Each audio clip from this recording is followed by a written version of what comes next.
Brought to you by the creators of Independent by Design, Art and Stories of Indie Game Creation. This is the Indie by Design podcast, the show about game design and those who play a part in it. In each episode, we sit down with interesting people to talk about them, their work, and their outlook on games. This episode features Introversion Software, creators of Uplink, Darwinia, Defcon, and Prison Architect. Formed in 2001, Introversion was founded by three friends not long out of university. Together, Chris DeLay, Mark Morris, and Tom Arundel pooled their varied skill sets and talents to help fuel the creative process and to enter a competition to write a business plan, the grand prize for which was £10,000. It was to prove a pivotal moment in the fledgling company's history. While they didn't win the competition, it did enable the founding members to begin to establish the creative and managerial blueprint that they would use over the next decade and a half. In that time, Introversion Software has grown through the many lows and highs of independent game development against the ever-changing backdrop of this creative medium. Here, Mark Morris talks about Introversion's outlook on game creation, the dangers of design by committee, and how the company's greatest strengths have come to light over time. He starts by outlining the company's early days and how the roles of the three founders, alongside that of company co-director John Nottenbelt, were hashed out in the early 2000s. Chris had been working on Uplink basically in his spare time. I lived with Chris and another guy called Tom. We were pals, basically, still are. And he'd been working on Uplink whilst Tom and I had been going out and just, living the dream in London, or rather getting drunk every night and trying to chat up girls, and Chris was actually at home being productive. And there was a competition to win £10,000, I think, for the best business plan. And Tom he wanted to be an entrepreneur, and he had studied all of the business modules. He was an electrical engineer by training, but he'd studied, shareholding, and he understood all these sorts of things. So he knew what IPO stood for and all the rest. And so I said to the guys, look, let's have a stab at writing this business plan and see if we can win £10,000, and then that'll be that. And that was kind of the best way of defining my role for the next sort of 16 years at Introversion. That I'm the guy that doesn't really have any ostensive talent. I'm not particularly good in any particular area. But Chris has always been the creative director. I was chuckling to myself today as something was going on, and I was just considering labeling him the supreme creative at Introversion, because he has always been, it's his personality, very, very focused, very creative, and all of those positive and negative aspects that occur in creative people. So incredibly wed to particular ideas, very strong in his direction. If he's not happy with something, he will simply tell you in no uncertain terms that he's, do it again, it's not working. When Tom started out, and the reason I'm not talking about Johnny is because Johnny joined us a little bit later. So Johnny is, again, a pretty easy guy to discuss. Johnny is a very, very smart, technical guy. So if we've got a difficult technical problem, Johnny is very good at solving those difficult technical problems, and Johnny has always fulfilled that role. Now, Tom's role has sort of changed a bit. Tom started off doing sort of biz dev for Introversion, but he is not a creative guy. He doesn't really enjoy the uncertainty of being within a creative industry. And I think fairly early on, he had decided that Introversion was a lost cause, that you cannot make money in this crazy way that Chris and I were trying to make money. So he went off and started off his own enterprise, which I somewhat derogatorily refer to as a widget business. But Tom doesn't see that as a derogatory term. So his business, I don't particularly want to go into it here, but it's based around defining a business process which is very easy to understand, that meets the needs of the customer, that you can cost effectively, how how much profit there is. So work goes in one end of the money pipe, you crank the handle and profit comes out of the other end. Whereas Introversion is completely the other end of the spectrum. So what happened with Tom is as he was developing both businesses, he became very skilled in business process. So the accounting side of things, reports to HMRC, the finance really. And that is what he does for us now. So he kind of slipped into that role. So he's very, very good sanity check. So often in our industry, we get very interesting questions like, what would the effect be of allowing users in a particular environment to trade their keys digitally, something like that? You know, what happens if we had a secondary market? That's a sort of technical and rational question that Tom is very good at helping us answer. And so I always consider myself to be, I don't want to say the leader of Introversion. I think it's a kind of coupling between Chris and I. That's what we've fallen into. In the early days, I saw myself as Captain Picard, right? That's and I thought that leadership was about saying to the guys, well, mate, we need another 0.8 out of our warp drive, you know? And then the warp drive guy goes, yeah, fine, there you go. You know, that was it. Yeah. And I learned fairly quickly that actually it's a lot more complex than that. And most of the time people can't, well, it's not they can't deliver, but they certainly can't deliver the impossible. And so over time I've become a lot less dictatorial in the way that I run things and a lot more collaborative with Chris. But there are times when we revert, and it's happened recently actually on a new project, where Chris sort of got a little bit stuck with not wanting to take responsibility for a launch date.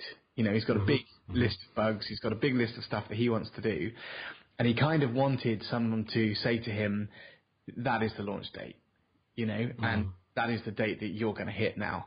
And then once he's been told that, he can kind of crack on and do it. And it sounds a bit patronizing. It sounds like, you know, I boss him around. But I think it's just partly just the way people are sometimes, that you need to have a boss. You know? And I try and be all things to all people in the firm. And obviously, you know, the other thing that I do, my role is sort of sales and marketing. So I've always been the big loudmouth up on the stage. We don't do that as much as we used to, because I don't think it's as relevant now as it used to be. But that's been something that I've kind of owned at Introversion. So the strategy and the way forward is basically Chris and I. You know, the day-to-day operations is kind of Chris with a bit of me doing production.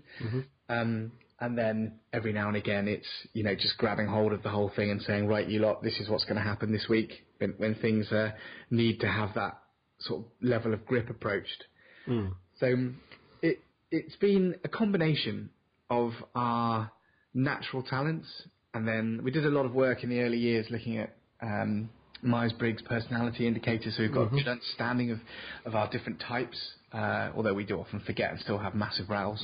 I've moved my Myers-Briggs book so it's on my desk, so I can realise, you know, Chris is not being a massive dick. It's just that he's not understanding what I'm trying to communicate with him, and I'm not understanding what he's trying to communicate with me.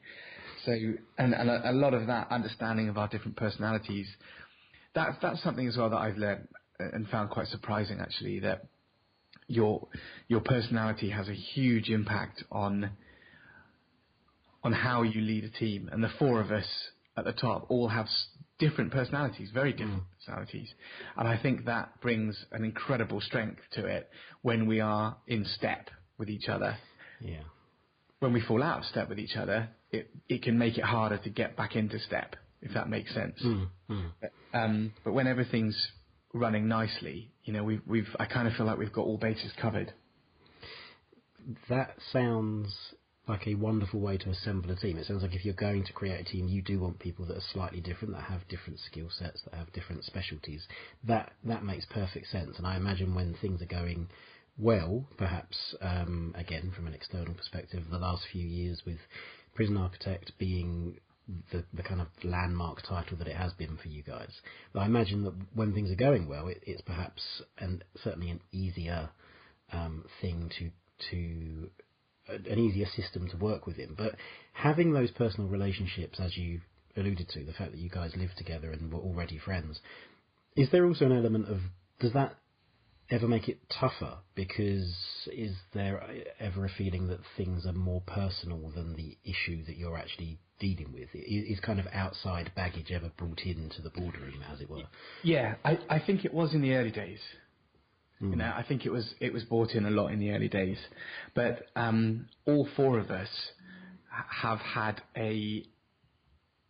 I've just been naturally, I think, very, very good at being able to separate the decisions that are being taken in relation to the company from our friendship.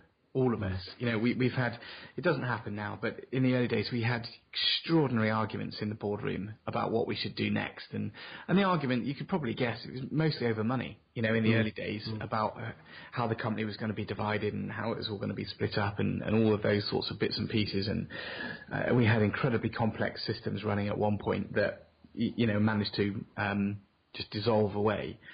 But we were always able to go and have a drink at the end of the day and remember that the guy that you've just been furiously arguing with actually is just your buddy and sees things a little bit differently, and often you'd find that actually what you're arguing about is there's an easy solution in there. It's just that you didn't quite understand what he was worried was going to happen, and he didn't quite get what you were saying.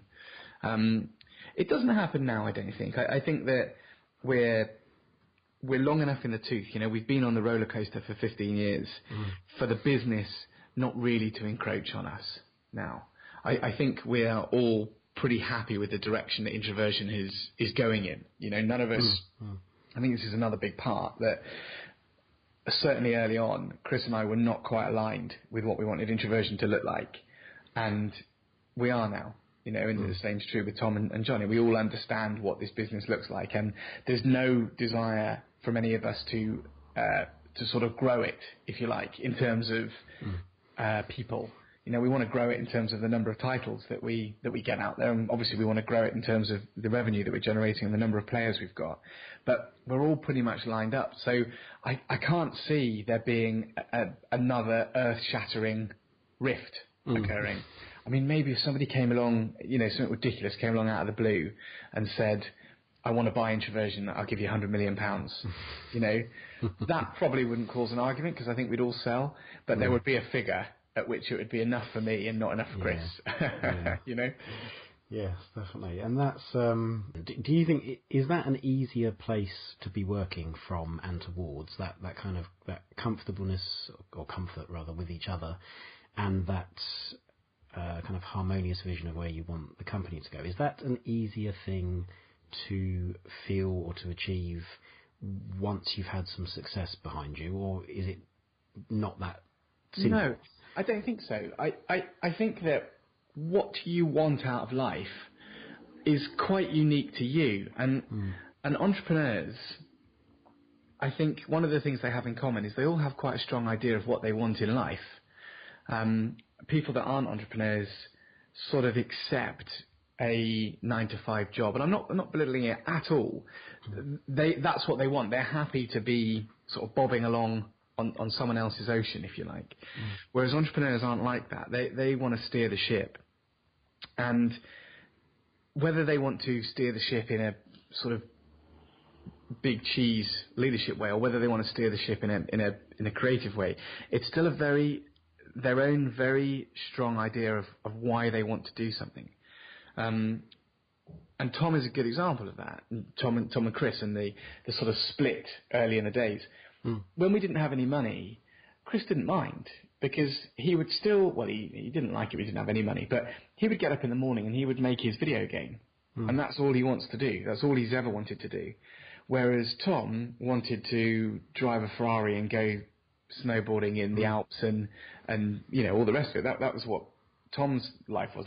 He's not particularly money hungry. I don't want to give that impression. But he enjoys relaxing. You know, he enjoys and he relaxes by doing physical activities. But that's what he wants to do. You know, he wants to go and drive around Europe, or he wants to go kite surfing, or he wants to be, you know, like a playboy millionaire. And he wants the company to be something that he's set up, he's done hard, and it just kind of ticks over in the background without a huge amount of effort. for me, I'm a sort of combination of both of them, in that I quite enjoy having some cash, being able to spend it and all the rest of it. But I'm also, I very much enjoy the getting something new out into the world, a new game that nobody's played before. And suddenly the Prison Architect, however many players it is now, 2 million plus, 2 million people have played that game, and it's brought some joy into their world. And that's what I'm going to be thinking about on my deathbed. We are getting deep now, aren't we? But that's what I'm going to be thinking about, right? I'm not going to be looking around me and thinking, oh, I've got a nice house and, that's all lovely. I'm going to be thinking about the people that played our games and loved them and enjoyed them. And so I think that without that, and whether you've got money or not, that's kind of your goal. The lifestyle that you want to have. And we don't have an office.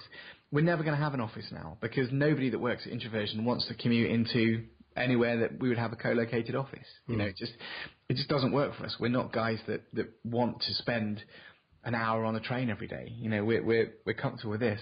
But what you want out of life is got nothing to do with how much money you've made. You think it does before you make some cash, but actually you are the same person afterwards.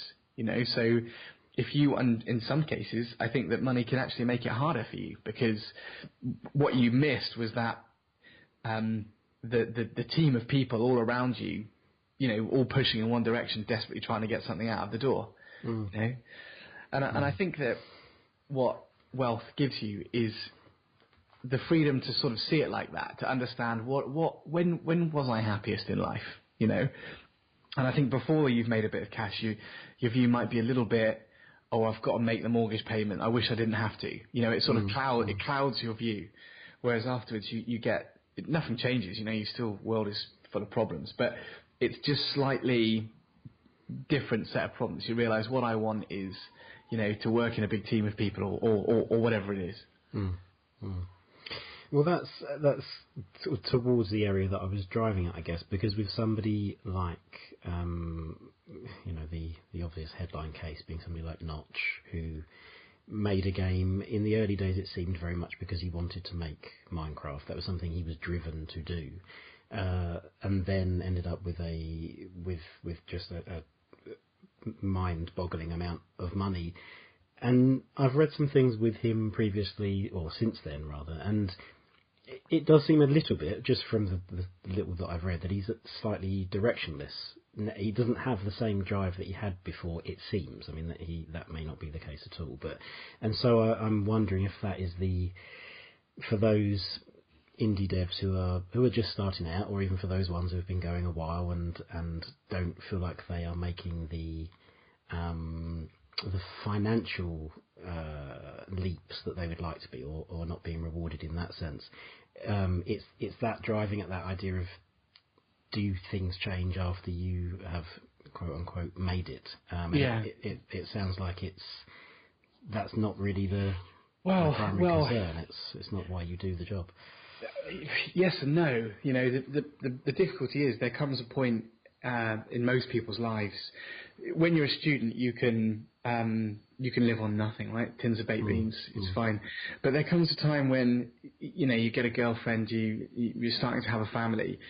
You're no longer able to just work from home and make games. You need to be putting money on the table. You need to be looking after your family. So there is a sort of minimum level that it needs to kick in at in order for you to have a acceptable quality of life. Now, there'll always be people who don't need much. There'll always be people who just do bounce around the world in tiny little homes or whatever, coding, because it's just what they enjoy doing, and they they're never going to make it. But for other people, I think there is a sort of minimum level that you need to start achieving. Otherwise, life's just not going to work. But I think nowadays the great thing about the indie scene is that there are more opportunities for the indie lifestyle than there used to be. There's lots more freelancers. There's a so-called gig economy, if you like. We're seeing that in our industry now, where we can reach out and find programmers and artists and even producers and things, who are trying to go down the indie route, trying to ship their own thing. It's not really working out. Okay, I'm going to be a coder for hire for a few months. Now I'm not saying it's easy. I'm not saying that at all. I don't think it is. But that idea of being a freelance coder in the games industry didn't really exist in 2001. Or I certainly didn't know about it. And it's kind of sprung up. So I think it's tricky. I think it's tricky. I would much rather be in Mark's shoes in 2017 than in Mark's shoes in 2008. When I was firing the company and shutting everything down and was renting a pokey little flat in London. Where I am now is a much better place. So I think it would be disingenuous to say if you meet with success, you'll still have a lot of problems. It's definitely better. And I think I don't know much about Notch really, but I do think that he wasn't surrounded, or it would appear to me that he wasn't surrounded by people that could sort of help him effectively deal with that wealth and keep his head in the game, keep his head doing what he needed to do. Because I think the same thing, he's lost his focus and direction, and that's tough, and that's where you need somebody else to try and ground you a bit. But I can't really talk about him because I don't really know anything about him. But I just sort of vaguely think that might be what's going on. Yeah, and I guess that comes from, for you guys, it comes from having this kind of internal support network that whether one of you needs a kick up the backside or needs a shoulder to cry on in tough times, or whatever it might be, that you have that with each other, which is and I think the other core thing is that we're quite mixed in our interests. Tom and Johnny and myself really are not massive gamers. This is the other thing. Chris is, obviously he's a huge gamer, plays all the time. But for the rest of us, and we're seeing this to a certain extent, that as we start having some kind of excess income, we almost have two board meetings now. We have an introversion board meeting where we discuss introversion, and then we have another one where we look at the other things that we might want to be doing, whatever investments they might be. So it's the same team, same trusted group of people, but with a completely different focus and operation. And if introversion had enjoyed the kind of levels of wealth that Notch had, we would be like engaging with SpaceX and stuff. It's just what we would be doing. We'd definitely be having introversion, and Chris would be doing that, and I would still be involved with producing and things, and Johnny would be there. But we would also be heavily invested in some other industries that we all think are interesting things to be involved with. Yes. And we would flourish, I think, in that in that environment. Yeah. Yeah, so it's just a couple of billion required or whatever ridiculous. Well, it doesn't matter, does it? I mean, I'm happy with my life. Give it. It doesn't. Once you can, you get to a certain level and it's gravy. And you have to have that focus, I think. There's always a bigger car or a bigger house or something else, but you do need to keep things pretty tightly focused, I think, and kind of count your blessings. And Prison Architect moved me away from being in a position where I had to worry about my mortgage to not, and I think once that's happened in life, you're pretty nasty miser, if you carry on worrying about money after that.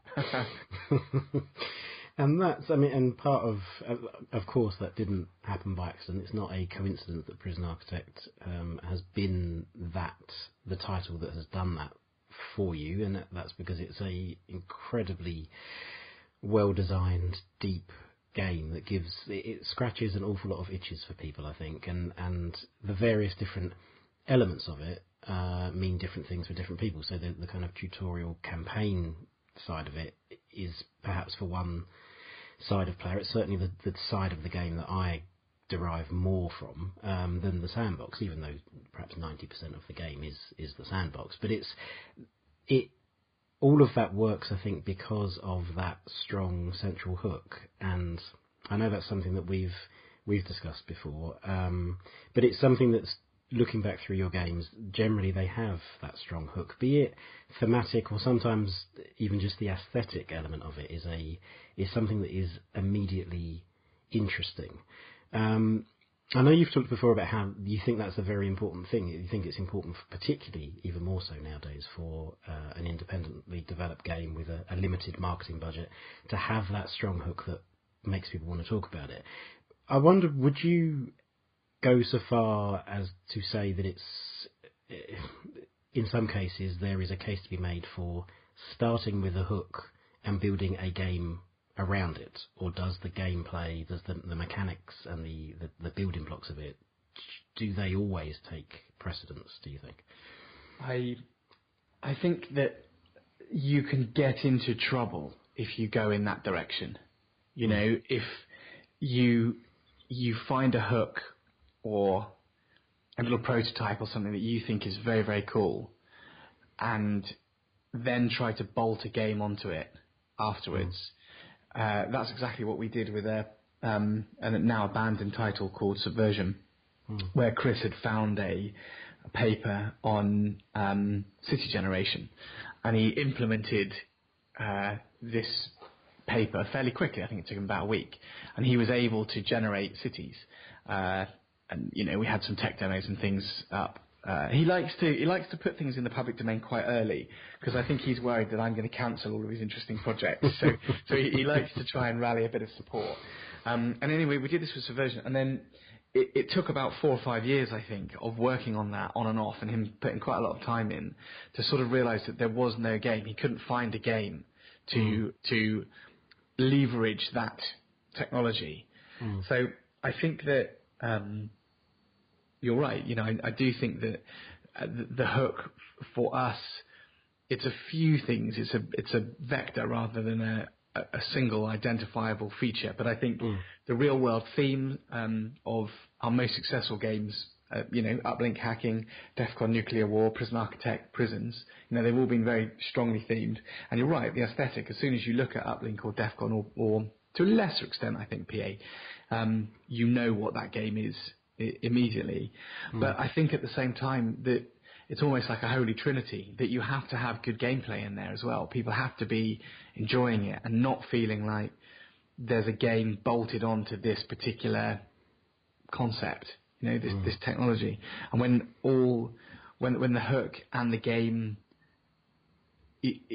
are equally important at the top, that's when you get something that's really strong.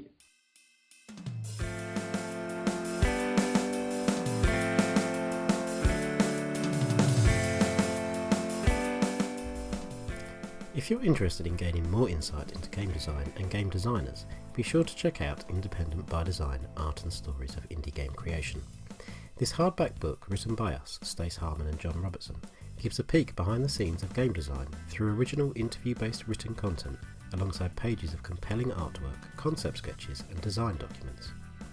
Introversion Software feature in the book, alongside the likes of Lucas Pope, who created Papers, Please, Jessica Curry, the BAFTA award-winning composer of The Chinese Room, and InXO Entertainment, the team responsible for Wasteland 2 and The Bard's Tale 4, alongside many more. Go to indiebydesign.net to get your copy today. On our website, you'll also find written editorial content to enjoy and more episodes of the Indie by Design podcast. You can find us on Twitter, where we tweet as Indie by Design, and on facebook.com/Independent by Design. If you like what we're doing and have time to leave us a short review on iTunes, that greatly helps our visibility. On to the second part of our discussion with Mark Morris now, where Mark begins by pondering how introversion's longevity has helped inform his approach to making games, and why it's important to give yourself a chance to learn from experience. One of the things I've been thinking about recently is how old we are as a company. And there aren't that many games companies that are as old as us. And I think about that, you know, EA and Activision and some big ones, but there aren't that many indies. And I do think to myself, part of our ability to hit on Prison Architect, I don't see it as PA success. I see it as sort of introversion success, that if you let us make 5 games, one of them will be a hit. And our plan now is to release another 5 games over the next 10 years or so, and hope that we hit another PA in that time. If we don't, we've probably got, we've got loads of games in us, and the plan is to stick together. But all too often you see gamers or developers, they try something, it doesn't work out for them, and then that's it. They all go in there super great, and then they create a new company, and you think, well, hang on, what happened to the company that you created? You had fans, you had a game, you're a proven team because now you've got 2 games out, not 1 game out. You're starting to build a brand. People may come to your original sort of poorly performing title if you do well. I mean, when we hit Prison Architect, of course, we had an uplift across everything that we'd done in the past. And I do think about this sometimes as I talk to indies. Oh, hi Mark, that one didn't go so well. We started a new company. Why? Why? Because was it? I very much doubt it could have been the structure of the company that was holding you back, maybe. But I think it's more likely that you just didn't quite have the experience and something went wrong with the game and it didn't work out so well. But I think the ability to stick together as a team of people through those tough times, including, talking about our team, we had a bad time, and Johnny, one of the directors, he went back to work for a big tech firm for a while. So Johnny wasn't on board full time, but he was still there helping us out for the odd 6 a.m. meeting and, giving a bit of advice to us and a couple of hours on the weekend because he wanted to stay involved. And then it worked out for him because obviously when Prison Architect started taking off, he no longer needed to work for the big tech firm, and I think he gladly handed his notice in. But there doesn't seem to be that desire to work through a failed situation with your company and rebuild, and I think that's harmful. And that's, I don't know, it's perhaps a wild leap now, but do you think that's anything to do with the way that success is perceived in wider terms? So there's, in those 15, 16 years since 2001, there has been a rise of things like talent shows on TVs and things like the Big Brothers and the X Factors and all of that kind of thing. And it does seem there's an element of in what you were just saying there for me in that some people feel that if they have one shot at something and it doesn't work out, then that's it. It wasn't meant to be. That's the end of it. Rather than knuckle down and kind of put in the hard graft. Do you think there's anything in that people are less willing to work? That sounds a bit answer that, but unfair. But I'm not a sociologist. I'm not going to blame the talent shows. I don't know what effect they've had on lots of people. But I was watching a show. It was a documentary, and this individual, he was quite a famous guy, Giles something, I think his name might have been, had written a book, and he'd always wanted to be a novelist, and he'd written this book. He'd sort of carved himself out a semi-reasonable career as a celebrity, doing, I don't know, the news, that kind of thing, bits and bobs. Anyway, he'd written this book, and he'd got a publishing deal off the back of him, being a bit of a celebrity. And his book had completely flopped. I think it had sold about 19 copies. And he had really struggled with this. And it was about 10, 15 years later, he'd gone back to try and unpick what had happened. So, Fly on the Wall, looking at him, unpicking this, and quite a raw film. He was talking about how devastating it was to him that he had in his mind arrogantly that he was going to be the next, I don't know, Jeffrey Archer or whatever, and just wasn't, and he couldn't bring himself to write another book. And what was interesting is that he went around and he interviewed J.K. Rowling and Jeffrey Archer and a couple of other authors, and sort of said to them, how did they find their motivation and how did they carry on? And they basically said, well, it doesn't really matter. The numbers aren't important to you. You just are an author. So there is no motivation. You just write your next book. That's what happens. If you're an author, you write books. You're not an author. That was I'm not sure if anyone actually ever said it to him, but that was the reality of it. he liked the idea of being an author, but he wasn't one. And it's the same about game design. You can do it professionally, of course, and just do it from 9 to 5 if you want. But if you are a game developer, it will not matter to you how many sales you have of that particular title, because there'll be the new idea inside of you bubbling to come up, and you'll turn to it and you'll carry on doing it. And that's how I look at it. It's not. Another example I give you, I went to see Fun Loving Criminals the other day, and there weren't that many people watching the Fun Loving Criminals. I thought this band was enormous in the 90s. They were like an arena band. How come I'm watching them in this wonderful little intimate gig in Southampton? And talking to a couple of people, I said, well, they haven't done anything since. I go, that's true, but these guys are true musicians, because even though they haven't written any more material, they're still there. They're still playing to an audience of 300 or 400 when they were probably playing to an audience of 30 or 40,000 at their height. But it's not, they're not saying, where's my motivation to get out there? They just are musicians. It's the commercial world, the industry, everything around it is almost not important. You either are a game designer or not. And if you are, and you keep plugging away at it, and sometimes you go back and do another job for a while, I don't mind. But you'll be coding in your spare time. You'll be coding on your commute. You'll be coding when you're on holiday. When Chris goes on holiday, he stops coding on whatever project he's supposed to be working on for Introversion, and he works on a new thing. That's how he relaxes, by doing his day job. Just in a different zone. And that, I think, is sort of the way things are. You either have it inside of you, like Molyneux, another great example, despite his failings or whatever, he's out there making games, I think, or leading teams of people making games, has different style. But I think that is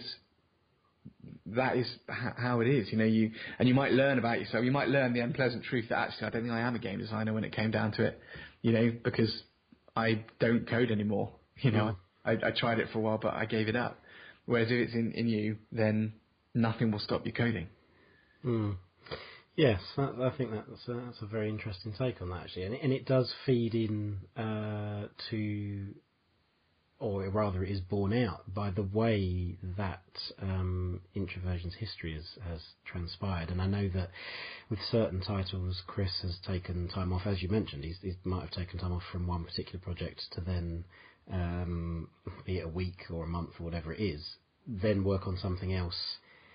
And it does seem like he's never not working on something. I mean, two of the recent games that I was reading about, and I think you had a couple of game shows last year, both Scan and Somber and Wrong Wire as well. Yeah. They sounded like, from what I understood, they sounded like they were from a time when Chris needed to take a bit of time off from Prison Architect, from doing the rigid update structure of Prison Architect, and took some time off with maybe just one or two of the other guys from the team and worked on these projects for a month just to get these prototypes out there, which seems like quite a healthy way of doing it in terms of not only giving him a break from that big intense project he's working on at the time, but also it then helps feed the forward momentum of the company, because there's always something else there to move on to, or that you can go back to, or to look at and say, well, look, we've got this in the bag, we could develop this. I wonder, is that something that you personally, is that something that you feel is a good way of working, or does that create distractions? Like, for you personally, is it sometimes you want to say, well, can we just get this game finished before we start working on something else? It's a good question, and that was certainly what it used to be like, when we were much smaller and Chris was responsible for pretty much everything. I got very frustrated if he took some time off to work on a different prototype. But he didn't do it very often, to be honest. And he would often joke that I saved the company today and he saves it tomorrow. That was his way of looking at it. But with PA, it's back to this sort of maturity and of learning, getting to know each other better and being able to communicate more, so we never missed a beat for Prison Architect. We didn't not deliver. he told me one day, I need to have a break of this, and I understand it, because we've been working on that, or he'd been working on it for sort of 5-6 years in the end, and you just get bored, creatively, you just start seizing up. So I understand that we all need to get up, and it's the sort of development equivalent, I think, of walking around the garden for a bit, to clear your head. So I fully support him in doing it, but it's just, we've got to be a bit careful of the timing, So, but he's pretty much in step now with the timings that things need to occur. Now, but what has happened, and I'll be quite honest about this, it is a lot easier nowadays to make games than it used to be. Unity has really leveled the playing field.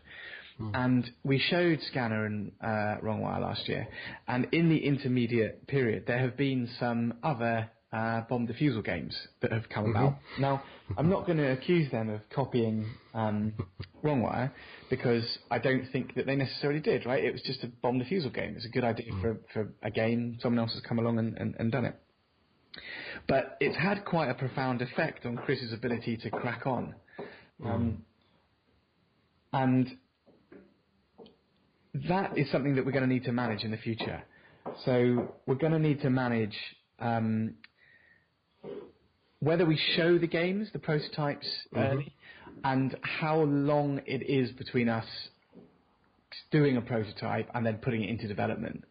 So I think we're going to do more prototypes, actually. I think that's going to be an increase thing at Introversion, rather than just sort of lurching from one project to the next, because I think that we can do a slightly better job. We want to get back to a prison architect style development if we can, because it had so many benefits.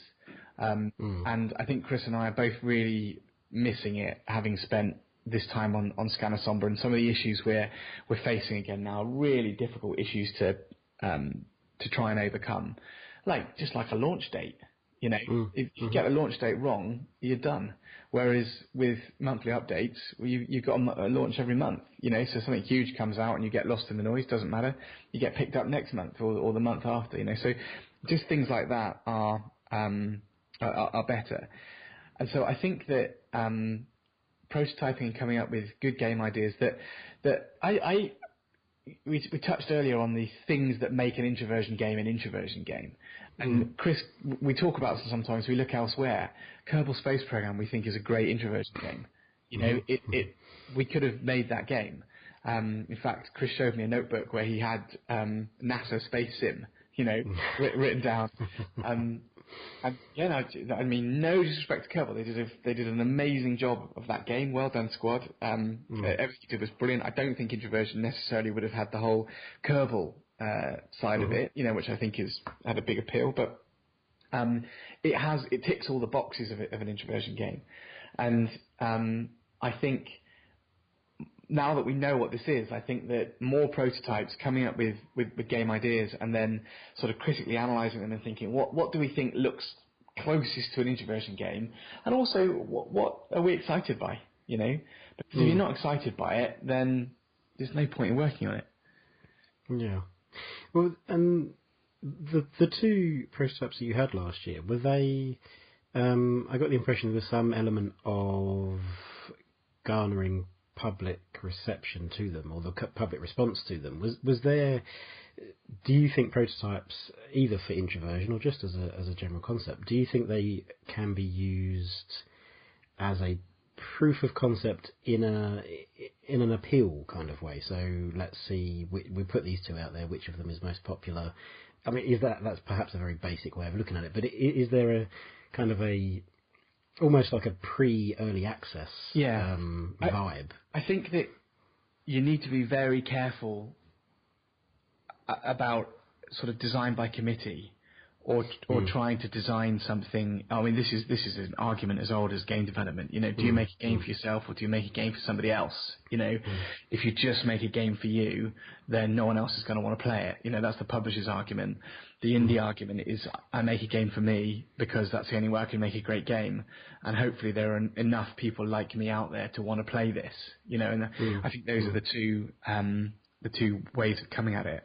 Now, with Wrongwire and Scanner, we Chris and I both thought with our rational heads on that Wrong Wire would be the most commercial game, right? The better game to make, easier to sell. But Scanner did something to me, it just made the hairs on the back of my neck stand up. And then when we showed it to the team, the same thing happened, that the guys said, we think Wrong Wire is the best bet, but Scanner is special, And then we took it to Res, then we got we had these little sort of voting tubes, you could put badges in these things, and we got 3/4 of the audience voting for Scanner, as the next game that we worked on. So now what I wouldn't do is I wouldn't then objectively say, well, therefore 3/4 of the Prison Architect audience are going to buy Scanner. That's a very dangerous thing. But what we did, it just tested it to suggest, yes, there is an audience for this game. People have played the first 15 minutes and they have enjoyed that 15-minute experience. So I think this is, but they were choosing, between two things. If you asked a different question, would you buy this game? I'm not sure that how are you going to judge those results? They're not something that you can objectively draw conclusions from. I think you can make relative decisions by asking to choose between two different things, and we use that quite a lot in Prison Architect. Actually, we would say, here are a couple of features. Which of these two features would you like us to work on first? And that's generally the question we ask, not which would you like us to work on. It's generally which would you like us to work on first, and it gives this slight indication that one might be a bit more interesting than the other one. And the trade shows, again, we didn't have these trade shows really when we were growing up. Certainly didn't have much in the UK. Well, consumer shows, I should have said. There were trade shows, but I still, to the life of me, even today, don't understand the value in those. But the consumer shows, you can stand right behind your punters and look at where they're getting stuck. And look at when do they stand up and walk away from your game. And that's an incredibly useful thing. You can pay tens of thousands of pounds to a usability company to try and give you that info, or you can pay £1,500 and get a booth at Res, and just stand there and watch same number of people, sort of 40, 50 people, maybe a day, come through and play your game, and so you get this great feedback. Whether it's enough to give you any confidence in a launch, I don't know. But I think probably, Well, I guess this is the thing, because I know, having spoken to some other developers who have talked about that kind of thing, that element of user tester research by going to shows, because that is a great way to get your game out in front of people. Is there an element or an issue with feedback in terms of either somebody might say they really like a game or they don't like a game, but won't necessarily be able to communicate why, or might feel, if they know they're speaking to the developer or a member of the development team, might feel slightly abashed at that. Has that ever been the case? Yeah, of course. Or do you find people being very honest? Of course it has. It's getting feedback from people, honest feedback from people is very, very difficult. All of the psychological biases that we as humans exhibit, familiarity bias. If you put somebody in front of a game for 8 hours in a day, they're probably going to tell you they like it at the end of it. Similarly, this desire to please somebody that asks you a question. Even something as simple as the exit polls, right? For trying to predict,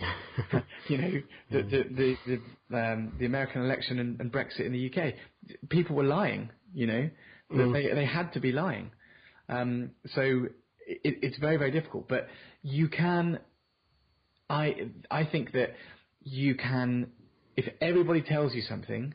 So if everybody says to you, I find this control system fiddly, the control system is fiddly.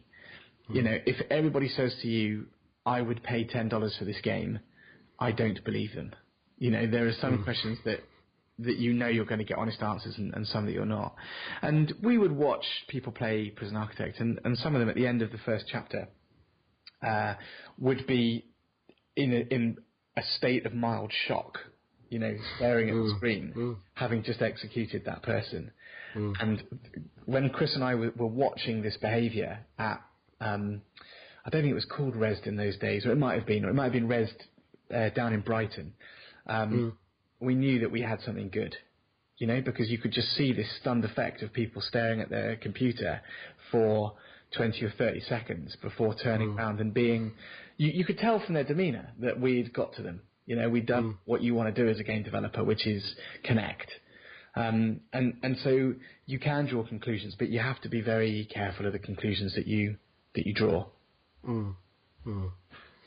And I understand that there are elements, correct me if I'm wrong, but I understand there are elements of subversion in Wrong Wire. Is that right? Yeah, well, I think there were elements of subversion in Prison Architect as well, to a certain extent.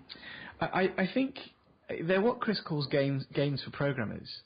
So they're sort of system-driven games where the game developer has to create a set of systems and a set of problems that the player can then use their own creativity and sort of engineering skill to deliver the output.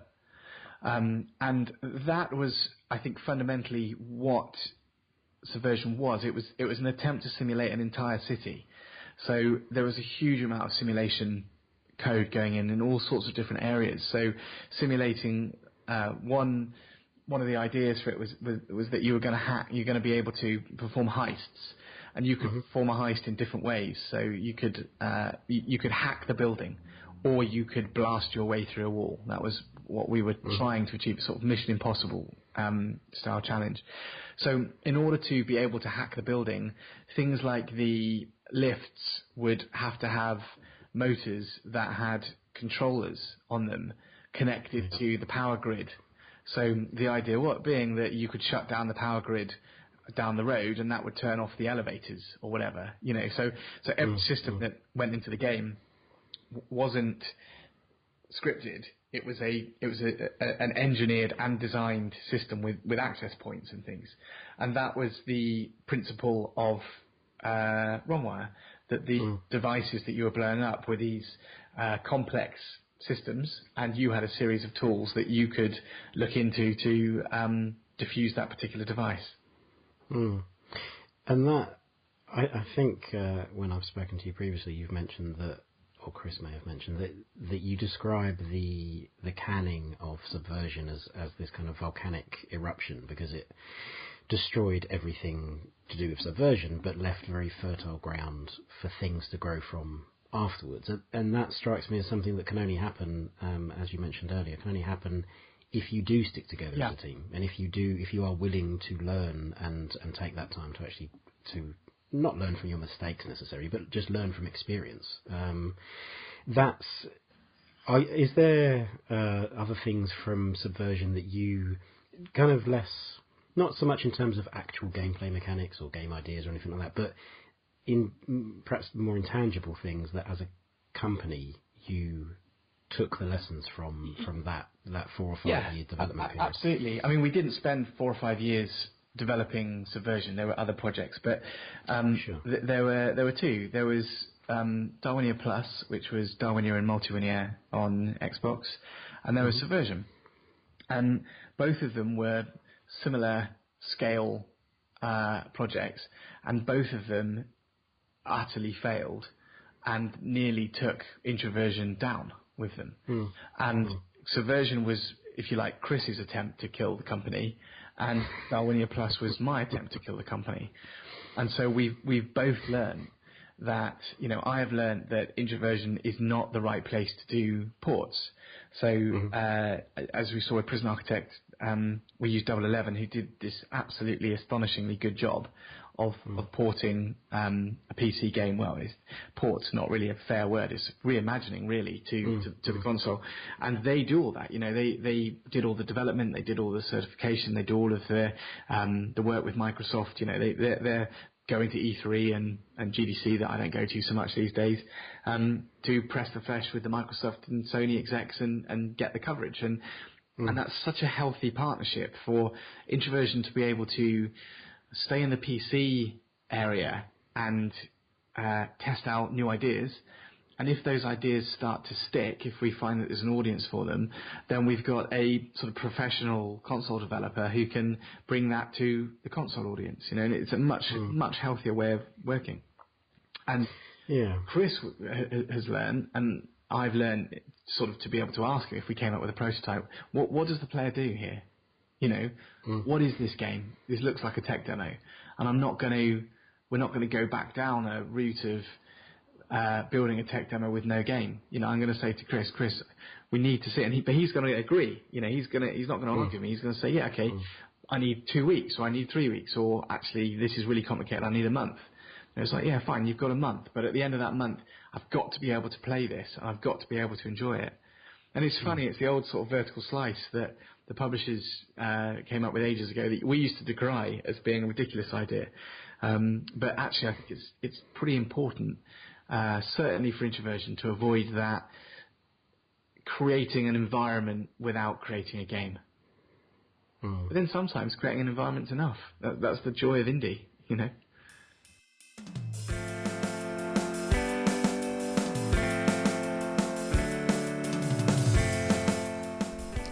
For more on games and game creators, visit indiebydesign.net, follow Indie by Design on Twitter, and drop by facebook.com/independentbydesign. Indie by Design podcast episodes are released on Wednesdays. Our next episode features Roll 7, creators of the Oli Oli series and Not a Hero. The music used in this episode is owned and kindly provided by Ben Prunty.